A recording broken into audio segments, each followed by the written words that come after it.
I've been passionately working on a project for the past year, an RPG inspired by Dark Souls, but with a unique twist. A card-based system that adds a fresh and creative layer to the gameplay. If you're new here, you gotta watch this part. But if you're not, feel free to skip ahead and check out the content I've been cooking up. This project is designed to be community-driven. I'll let members design their own cards and create the card sets they want. Whether it's parrying, status effects, or even a powerful one-turn kill deck, you name it, the system can handle it. In fact, the basic structure is complete. With over 3 years of experience as a software developer and a year of my personal time, I can guarantee it's ready to build a community around this concept. All it needs now is a spark. If you're still hesitant or not ready to join me yet, that's okay. I'll be creating a few videos to break down my game and its mechanics, so you can see exactly what it's all about.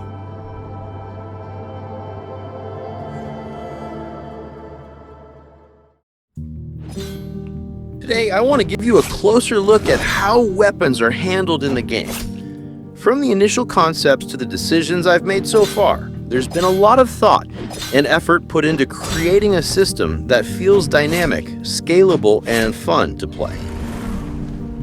So let's dive in and explore together. When it comes to handling weapons, I could use a simple method: attach mesh to the player character. All its animations and stats are handled directly by the player character. It's straightforward. But I've been thinking about a more long-term approach. Each weapon is stored in its own instance. It handles its own animations and stats independently. This opens up some exciting possibilities. The trade-off? It's a bit more complex. Communicating among the player, inventory, and equipment slots becomes trickier.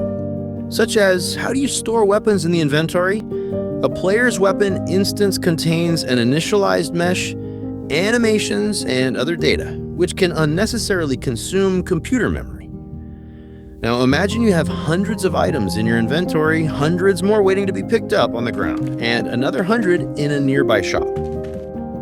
I know it's a stretch, but a good design should be tested under the most extreme conditions.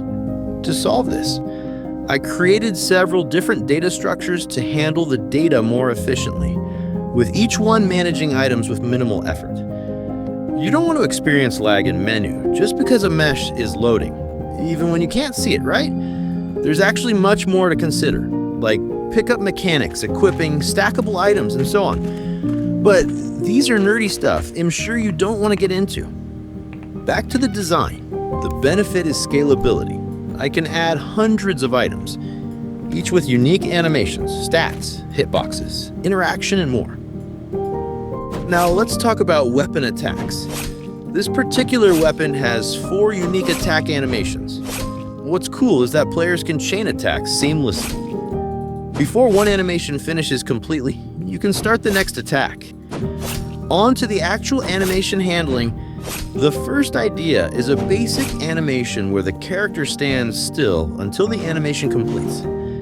This is simple to implement, but gives attacks a deliberate, weighty feel. But it can also feel restrictive for players who prefer more fluid movement.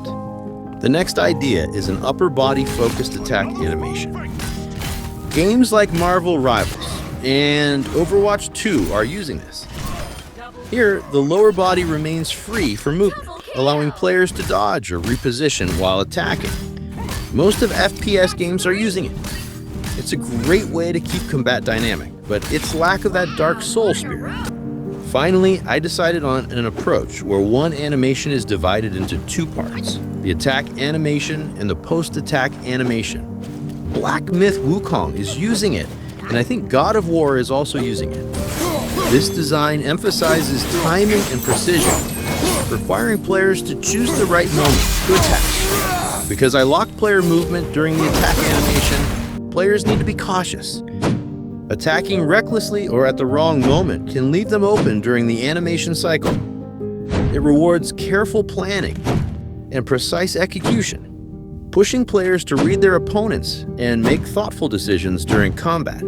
During the post-attack phase, Players will be able to control their movement and are allowed to attack again. This approach ensures that animations flow smoothly into the next move or stance, allowing players to maintain control of the combat.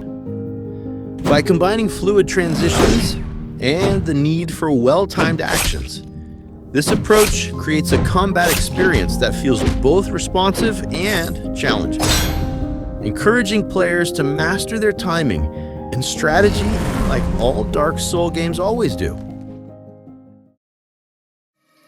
I'll be uploading more videos soon, so don't forget to subscribe to stay updated. If you've made it to the end of this video, it means you're as excited about this project as I am. My vision is clear. Build an amazing community, grow the team, and bring this game to life with your support.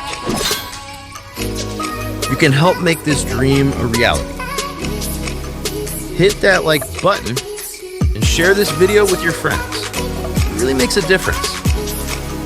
Together, we can turn this project into something truly special.